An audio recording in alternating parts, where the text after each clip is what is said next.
Muy buenas noches, Verónica. Reconozco que para mí este es un tema que desde hace mucho tiempo venía recorriéndome la mente, hablar sobre ello, pero qué mejor que hablarlo con una persona bastante conocedora de estos temas como eres tú. Muy buenas noches a todos, en especial a ti, Gabriel. Tengo que darte las gracias por contar conmigo una vez más, pues para dialogar sobre cuestiones que están a la orden del día. De hecho, están más presentes de lo que muchas veces llegamos a imaginar.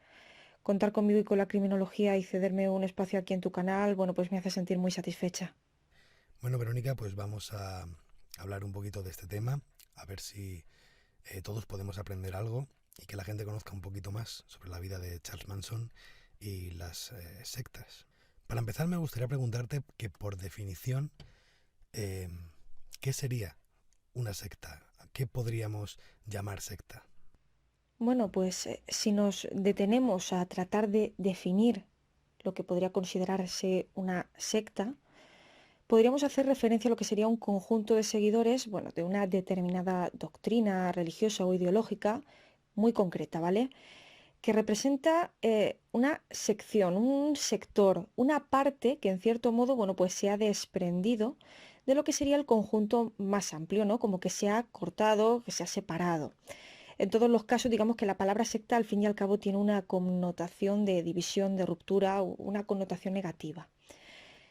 Al fin y al cabo, pues estamos hablando de un grupo o movimiento que exhibe o deja entrever lo que sería una devoción excesiva hacia una persona, una idea, una cosa, y emplea para tal fin lo que serían técnicas antiéticas, ¿no? Que lo que tratan es de manipular por todos los medios a esos futuros adeptos a los que hay que persuadir o hay que controlar, ¿no? Al fin y al cabo, las sectas están diseñadas para alcanzar lo que serían las metas del líder de un grupo y traen como consecuencias actuales o posibles lo que sería dañar o hacer daño tanto a sus miembros como a los miembros más cercanos de estas personas, a los familiares, a la sociedad en general. Quizás para que nos quedase un poco más claro lo que sería el concepto de secta en sí mismo, pues a lo mejor deberíamos hacer referencia a algunas características concretas, ¿no? Como por ejemplo el hecho de que asociarse a una secta, a un grupo de estas características, siempre suele ser voluntario, pero también puede ser algo inducido o fomentado, ¿no? Manipulado. Además, pues esta afiliación, esta unión a este grupo, suele presuponer cierta exigencia personal, ¿no? Tenemos una autoridad que exige a los futuros adeptos. También les puede exigir exclusividad, es decir, solo la veneración única y exclusiva a su figura. Además, dentro de estos grupos también es fácil localizar una pequeña élite que, pues tienen unas ciertas habilidades específicas que parece que, destacan por encima del resto y que sirven para ejecutar este objetivo de manipulación del que hablábamos, ¿no? Como objetivo primordial suelen tener lo que sería la perfección personal, esa es la aspiración última, a ser perfecto como persona, a eliminar los obstáculos. Además, suele basarse en una participación laica, que no necesariamente debe ser así. Y además existe la posibilidad de que los miembros expresen voluntariamente su compromiso. Era lo que hablábamos al principio. Existe una voluntariedad, pero siempre puede ser inducido o fomentado, ¿no? Y por último, estos grupos en general suelen mostrar también indiferencia a lo que sería la sociedad general o el Estado, ¿no? Hay la facción o la separación de la que hablábamos antes. Y al fin y al cabo, para llegar a alcanzar todas estas cuestiones de las que hemos hablado, pues sí que se suelen valer de una serie de herramientas que además son ampliamente conocidas por todos y no es nada difícil identificarlas, como por ejemplo que se basan en las vulnerabilidades de las personas como primer paso ante la captación, ¿no? Lo que buscan estos captores no es precisamente una persona desequilibrada en ningún momento, sino una persona insegura, una persona que está estresada con la vida que lleva. Se le ofrece, digamos que, respuesta y solución a sus problemas. También, evidentemente, el número de personas que, están vinculadas a estos grupos también es una herramienta. Cuantas más personas sigan a este líder, más capacidad de manipulación tiene porque destaca entre los demás. Además, la soledad vuelve a ser una de las armas favoritas de estos grupos, ¿no? Al fin y al cabo, el ser humano es un ser social por excelencia. De ningún modo debe ser separado de sus congéneres. Digamos que muchas personas hacen lo que sea por sentirse amados, aceptados en los grupos, ¿no? Las sectas te ofrecen solución a esto. Te ofrecen un grupo de personas que básicamente pues piensan como tú y te generan un lugar de apoyo, un lugar donde sentirse cómodo. También te ofrecen algo exclusivo, algo que no te han ofrecido antes, esas soluciones a tus problemas, esas soluciones milagrosas que nadie había tenido en cuenta hasta el momento. También además utilizan técnicas de lo más rudimentario para controlar la mente, ¿no? Como por ejemplo controlar las horas de sueño o las horas de comida. Evidentemente, si una persona no come o no duerme lo suficiente, su cerebro es más susceptible de ser manipulado. Además, en todo momento, pues busca la dependencia, ¿no? Una persona dentro de una secta no puede ser independiente, sino todo lo contrario, porque si no, no va a funcionar. La autoestima tiene que ser baja, evidentemente, para facilitar toda esta tarea, esta labor. Además, el sentimiento de culpa también puede ser utilizado como una forma de control, como una herramienta. El líder de la secta, una figura importantísima. Siempre hay un líder que tiene un carisma especial, que atrae a las personas, que tiene un buen aspecto, es una persona muy educada, es muy inteligente, que destaca por encima de todos, incluso de la élite que habíamos hablado antes. Además, otro aspecto que además facilita esa manipulación es el hecho de que esté limitado el acceso a información del exterior. No dejan pasar la información. La información que les llega a los adeptos es muy filtrada. De ahí que sea más sencillo manipularles. Y por último, bueno, pues el tiempo de estas personas también está muy controlado, evidentemente. Hablábamos incluso del sueño, de la comida, que tienen herramientas y que son herramientas que evidentemente funcionan. Me gustaría que nos contaras un poquito cómo estaría estructurada esta secta que lideraba Charles Manson y cómo se fundó.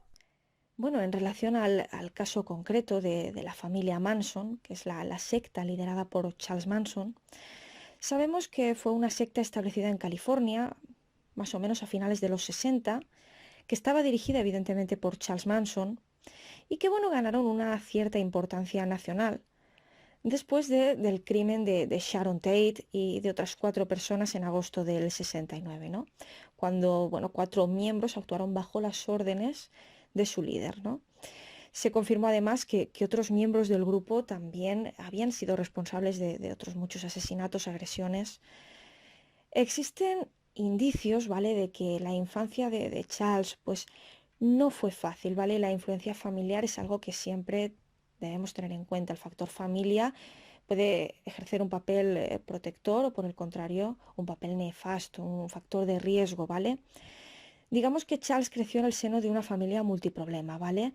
Él además comenzó a delinquir muy jovencito y estas, bueno, pues estas situaciones al fin y al cabo, bueno, se pueden calificar como los primeros síntomas de una psicopatía que va siendo ya emergente, ¿no? Y que ya incluso se manifestará más adelante, ¿no? Con su carácter encantador. Después, digamos que de numerosos arrestos, en el 67, bueno, pues Charles se traslada a vivir a San Francisco y allí comienza a tocar la guitarra, a vivir de la indigencia, un modo de vida un tanto particular, hasta que conoció a Mary Branner, era una jovencita de 23 años. Branner además estaba trabajando en la biblioteca y Manson se fue a vivir con ella, pero luego evidentemente invitó a otra mujer y poco a poco, hasta que convirtió la residencia de esta chica en una residencia para 18 mujeres más. Aquel verano, bueno, pues estuvo cargado de festivales, de concentraciones hippies, que bueno, fue el momento del amor libre.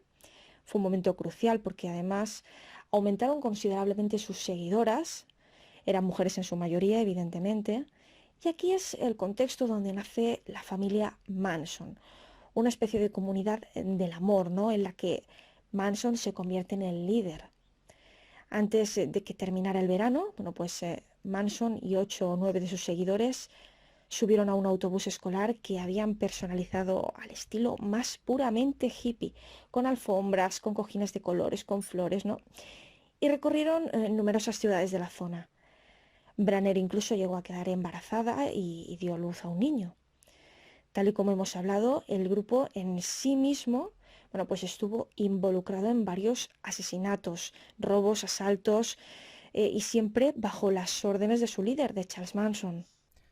Como podemos observar en algún vídeo que iré poniendo por aquí en imágenes para que la gente vea un poco y pueda relacionar lo que estamos hablando con un personaje real, eh, este hombre parecía estar completamente loco, bajo mi punto de vista, pero todo parecía tener una razón, todo parecía hacerlo por algo. Entonces a mí me recorre una pregunta que es, ¿por qué mataron a Sharon Tate en lugar de a Roman Polanski? Es decir, Charles Manson tenía un propósito, que no se rodara la película de la profecía en ese hotel.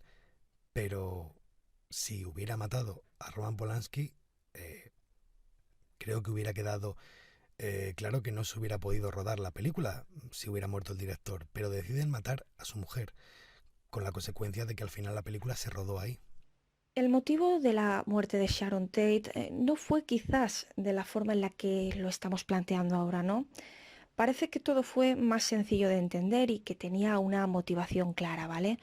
Otra cosa muy diferente es que cuando llegó el momento de la ejecución en sí mismo, ¿no? Allí no se encontraran las personas que verdaderamente tenían que estar allí, ¿vale? Te explico un poco lo que ocurrió aquella noche, el 9 de agosto del 69, ¿no? Que recién pasada la medianoche, varios miembros de la secta de Manson entran en la casa donde estaban, bueno, pues estaba el guionista Fraikovsky, su novia, Sharon Tate y su expareja, ¿no? Tate en aquel momento, como se dijo, estaba embarazada de 8 meses, pero aquello tampoco fue un motivo suficiente como para ganarse la compasión de este grupo. Ella fue la última en morir, pero fue apuñalada hasta en 16 ocasiones, ¿no? Y con su sangre se escribió en un lugar bastante visible la palabra pig, cerdo.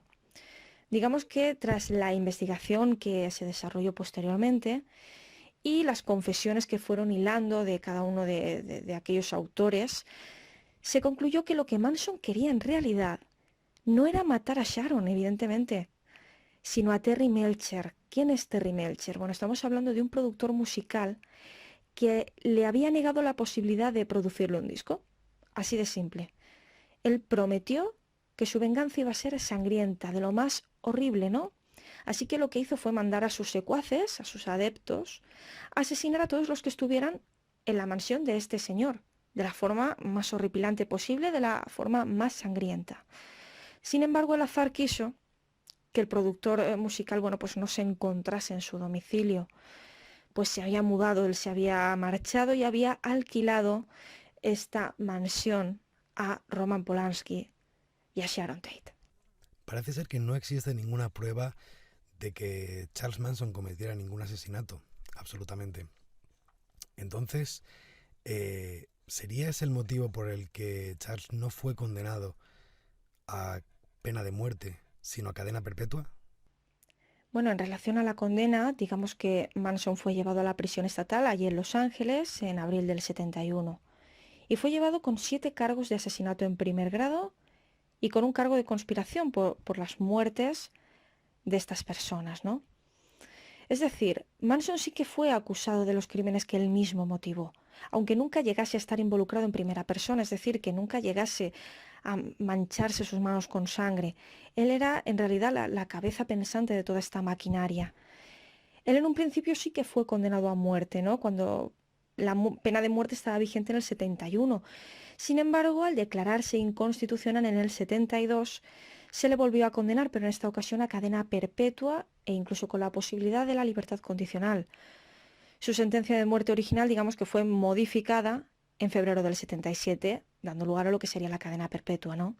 Por lo tanto, y aunque él no participase en primera persona en esos crímenes, sí que fue condenado por ellos. Tú que has estado investigando estas cosas, me gustaría saber para ti qué caso ha sido el más perturbador sobre sectas que hayas conocido. Bueno, si hablamos de casos reales, sería interesante recordar a María Dolores Yeste. Estamos hablando de una joven de 22 años, es natural de Agost, en Alicante, y bueno, era estudiante en la universidad, era una persona alegre, extrovertida, que en ningún momento se le había conocido tendencia depresiva, ni vinculación religiosa, ni adicción de ningún tipo, ¿vale? Una chica normal de su edad, que bueno, el año en el que sucede todo, y como cualquier otra chica, cena en Nochebuena con su novio en Alicante capital. Y bueno, cuando termina la cena, ella regresa a casa en agosto, conduce sola como hacía habitualmente.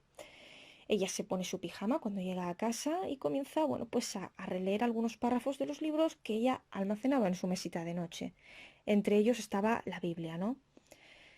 La familia cuenta que en un momento dado, y como si hubiese comprendido un misterio inexplicable, lo que hace es saltar de la cama, y aún en zapatillas, con el pijama puesto. Lo que hace es bajar a la calle y conducir de nuevo hasta Alicante, hasta la casa de su pareja. Cuando llega allí eran aproximadamente las 5 de la mañana. Su pareja manifiesta que la encuentra muy nerviosa, como fuera de sí. Le dice que el fin del mundo se va a acabar, que tienen que ir juntos todos a morir al monte, que es la única forma de salvación. Su pareja intenta hacerla entrar en razón, pero nada, no es posible, ¿vale? Lo que ella hace es coger el coche y volver a casa, ¿no? Digamos que bajo el empeño de su obsesión, en lugar de regresar a casa, lo que hace es conducir hasta un paraje situado en lo que serían las faldas de la Sierra del Maigmó. Ella abandona su vehículo cuando ve que no puede seguir avanzando con él y durante un camino ella va desprendiéndose de su ropa, de sus zapatillas, de su camisón, de su ropa interior, de todo, ¿no? Y sigue caminando hacia la cima de la montaña, hacia una zona rocosa de muy difícil acceso, ¿no? Con temperaturas inferiores a 0 grados. Imagina en esta época del año, ¿no? En diciembre. Se presupone que avanzó durante toda la noche desnuda y descalza, ¿no? Tenía las piernas ensangrentadas, los pies completamente despellejados. Y bueno, pues a 1040 metros y a 0,4 grados bajo cero aproximadamente, María Dolores se tumba con las piernas semiabiertas, los brazos en cruz y un gesto de paz, hasta que la hipotermia decide acabar con su vida. Fue incluso necesario un helicóptero para tratar de rescatar su cuerpo, que parecía dormido y con una mueca de la más absoluta relajación, ¿no? La investigación policial en aquel momento concluyó que no había habido ninguna acción delictiva, que no había una tercera persona, que María Dolores, aquella jovencita alegre, divertida, extrovertida, se había marchado para dejarse morir en lo alto de una montaña, de frío y completamente desnuda, ¿no? Eh, sí que es cierto que en los últimos tiempos había comenzado a hacer referencia a ritos extraños, pensamientos atípicos, la necesidad de retirarse a vivir a la montaña. Es muy probable que en aquel tiempo, bueno, pues la joven estuviese tratando de integrarse en algún tipo de grupo sectario, ¿no? Algo que le llamó la atención y que no hubo marcha atrás cuando realmente, bueno, pues estuvo dentro de todo esto. ¿Cuál suele ser el perfil psicológico de una persona que es más propensa a ingresar en este tipo de sectas? En realidad, no existe un perfil único de adepto a un grupo de estas características, pero lo que sí parece estar claro es que las personas que deciden vincularse a una secta lo hacen en momentos de su vida en los que experimentan lo que sería una crisis vital, ¿no? Como por ejemplo sería la adolescencia o la juventud. En estos momentos, digamos que las personas se encuentran más vulnerables ante situaciones que pueden ser pues atractivas o prometedoras, que digamos que ofrecen la oportunidad de satisfacer aquellas necesidades que bueno, pues son vitales y que por razones de lo más diverso pues no están siendo satisfechas como deberían, ¿no? Las personas se sienten coartadas en un momento de su vida y en estos grupos esperan encontrar la solución. La idea al fin y al cabo es formar parte de un proyecto grande, importante, ¿no? Trascendente, que te permita vivir sin preocupación alguna, bajo una falsa seguridad psicológica, que digamos que mientras la persona está siendo sometida o manipulada psicológicamente, pues esto va cobrando forma, ¿no? De hecho, y tal y como ya hemos comentado, tampoco son pocas las agrupaciones que utilizan herramientas de lo más diverso y hasta sustancias adictivas para generar ese tipo de manipulación. Me gustaría guardar para otra ocasión, como ya hemos comentado, hablar sobre asesinos en serie que sí que mataron con sus propias manos. Pero bajo tu punto de vista, ¿crees que una persona como Charles Manson eh, podría, de alguna manera, con ayuda psicológica o de otra manera, reintegrarse en la sociedad? A ver, en cuanto a la reinserción y la reeducación, sí que te puedo decir que son temas que son, bueno, pues bastante importantes actualmente. Digamos que en realidad lo que serían los fines del tratamiento penitenciario, tal y como lo entendemos en España, pues sería la reinserción y la reeducación, y así lo expresa además la Constitución, ¿no? Dicen que, bueno, pues el condenado, que estuviera condenado a pena de prisión, gozará de todos los derechos fundamentales que pone de manifiesto la Carta Magna, a excepción de los que, bueno, pues se vean limitados expresamente por la pena de prisión, como puede ser, por ejemplo, la libertad, ¿no?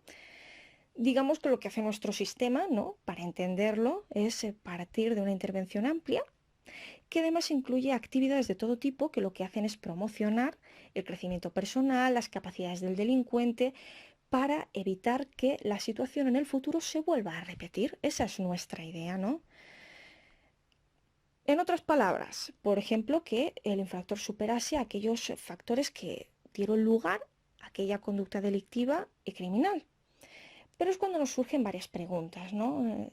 Como seres sociales que somos, nos preguntamos si esto funciona en todos los casos, ¿no?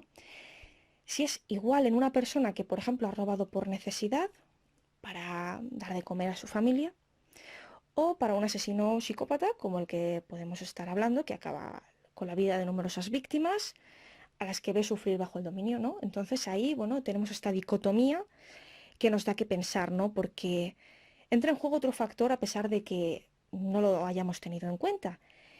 Y es que sentiría uno, una misma persona, que sentirías tú, que sentiría yo, si el asesino de un ser querido anduviera suelto por la calle, ¿no? Haciendo su vida normal, ¿no? Claro, aquí ya nos toca empatizar, nos toca ponernos en el lugar de todas aquellas familias que han perdido a personas y que no las van a recuperar. Entonces, llegamos a una conclusión, que a lo mejor con los tratamientos adecuados la reinserción sí puede ser posible, en algunos casos, evidentemente. Pero claro, quizá nos queda mucho trabajo por hacer como sociedad, ¿no? Porque todavía entendemos la condena como una retribución, como un precio, como un castigo que hay que pagar.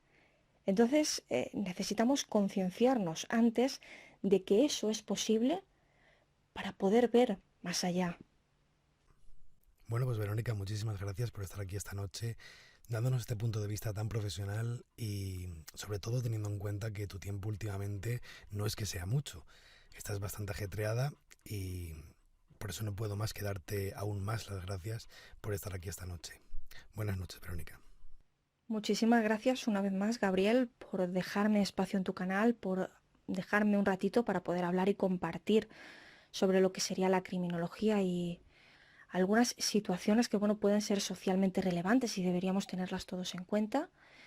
Y bueno, gracias también por realizar un programa con estas características. Un abrazo muy grande para ti y para todos los oyentes.